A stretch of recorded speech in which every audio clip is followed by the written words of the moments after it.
What's up, y'all? Welcome back to Sandy and Bones TV. Before we get into the video, I want to say thank you so much for 30K. Thank you for liking, subscribing, commenting, and sharing out our content. We really appreciate it.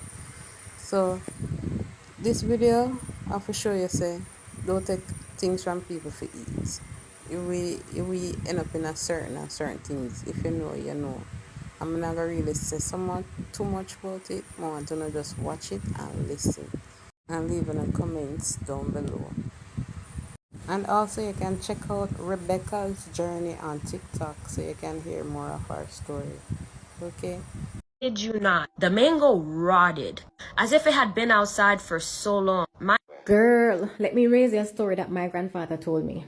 Right? Now, growing up in the Caribbean, well, growing up in my family, I don't know if anybody else's family do this, but for my family, we were always taught, do not eat from people. We would have gotten our ass whooped if we ate anything from anybody. So we weren't allowed to go to like the shops, because usually at the primary school gates you'd have like vendors selling stuff, either things that they made or things that they bought. So they had like coconut drops, which is I don't know if it's a Caribbean delicacy, but it's popular in Jamaica, and asham, which is parched corn and stuff like that. We couldn't buy those things.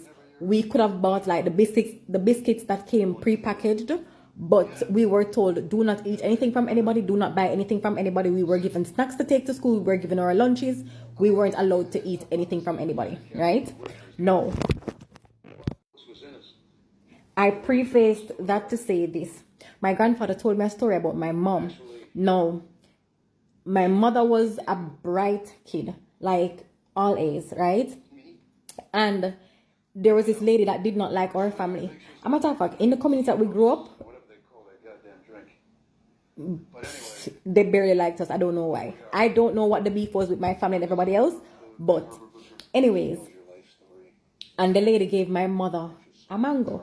No, we were taught to be polite. So if somebody offers you something, it's either you say no thank you, or you take it and you bring it home. Do not eat it.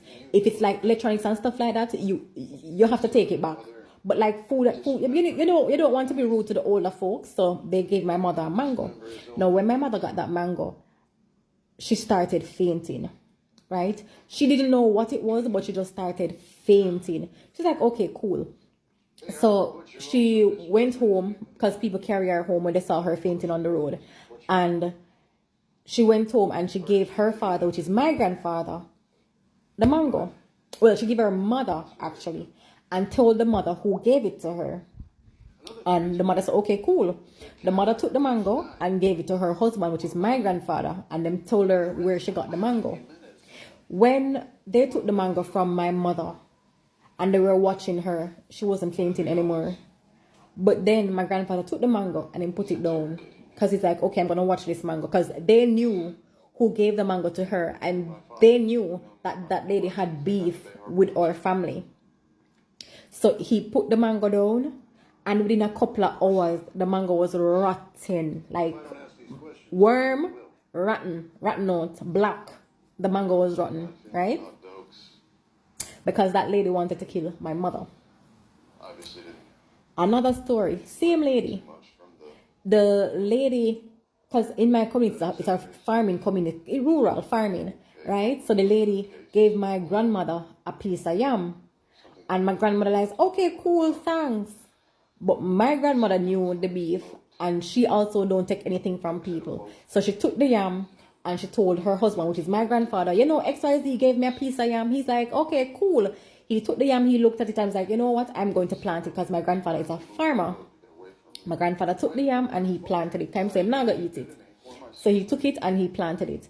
When the lady saw my grandmother, she was like she said, XYZ, how the yam taste? How the yam tasted? And she's like, you know, it tasted good. And the lady said, no, you not eat the yam. And she's like, yeah, man, I cook it and I ate it. And she's like, you didn't eat it. And she's like, why you think I never eat it? And the lady said, no, man, you didn't eat the yam. My grandmother was like, yeah, man, we ate the yam, we cook it, we make soup, and it tasted really good. But then my grandmother ended the conversation and left. The yam did not grow. When my grandfather went back to check on the yam rotten. Black, decayed, rotten. There are more stories. But it's already a long video.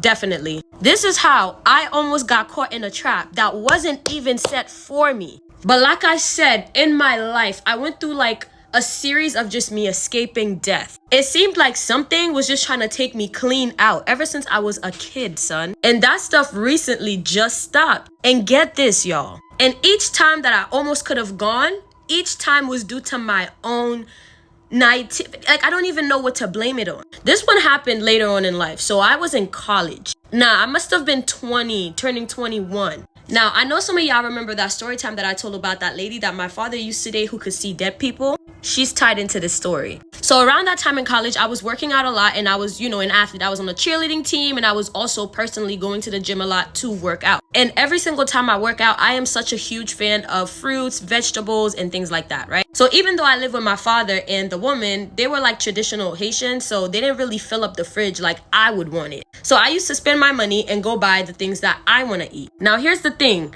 Let me preface this by saying, I do not like mangoes. Don't take away my Caribbean card, but it's not normally my favorite fruit. However, for some reason, that day I go grocery shopping, I decided to pick up a mango. Side note, they tell you never go grocery shopping while you're hungry. That is so true. So I'm looking at this mango and I'm like, yeah, I want it. So I buy a bunch of other fruits and I go home. Get home, stock up my fridge, we're good. So about a week goes by and I run out of fruit. And the only fruit that I had left in the fridge was the mango. And I'm waiting till I get a taste for the mango so I could eat it. Like I said, it's not my favorite fruit. I must have left it in the fridge for a couple of days after that. One day, wake up, go to the gym, come back home, and I'm starving. I need a snack. And I remember I had that mango. So I rush over in the kitchen and something tells me. So to get to my kitchen, you had to pass the garbage can. The garbage can in the kitchen to get to the fridge. And as I'm passing the garbage can, something just like, I kind of glimpsed in there.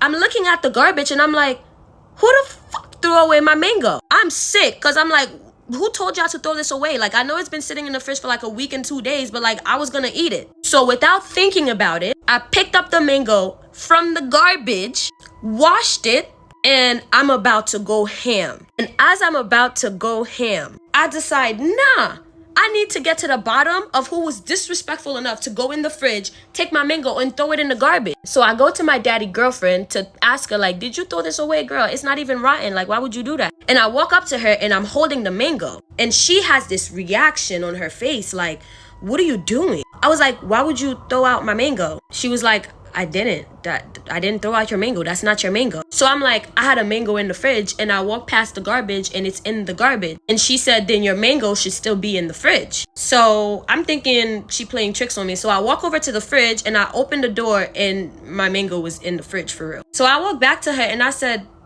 so what's this? And why is it in the garbage? It looks perfectly fine. She takes the mango from me and throws it right back in the garbage and told me a coworker from work that I know doesn't like me, that I've had many dreams about before, gave me this mango out of nowhere. Just one mango.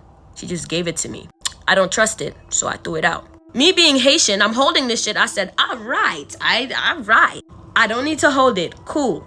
I go to class, I move on with my day. My daddy girlfriend gets to work and I come back home and I'm the only one in the house. I go to throw something away in the same garbage that had the mango inside of it. And the mango, I kid you not, the mango rotted as if it had been outside for so long. Mind you, I asked my daddy girlfriend about this morning and it was fresh this morning. And I'm looking around it and there are worms coming out of this mango. Think infected. Oh my God, like part of the mango turned black. Oh my goodness, it was so disgusting. And when I say you guys, I cannot stress this enough.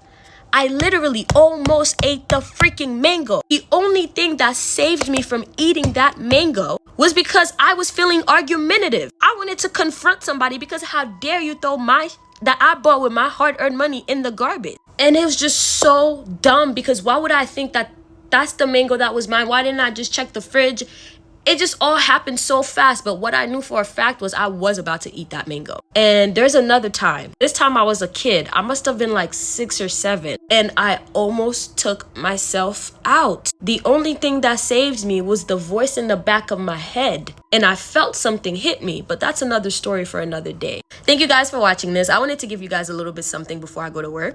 Also, if you want the rest of the Erica story, part 3 did so poor that I'm just gonna finish that whole story on YouTube anyway, since my YouTube crowd seems a little bit more interested in that story. So if you are interested in the Erica story, I will be dropping the entire full video tomorrow. I have another voodoo doll story coming up, a mermaid encounter, or another haunting story. So you guys tell me which one you guys prefer to hear first. My YouTube name is Rebecca's Journey, so it's the same name on TikTok. And also, while you're there, make sure you follow me on Instagram. The link is literally top of my page where it says Instagram.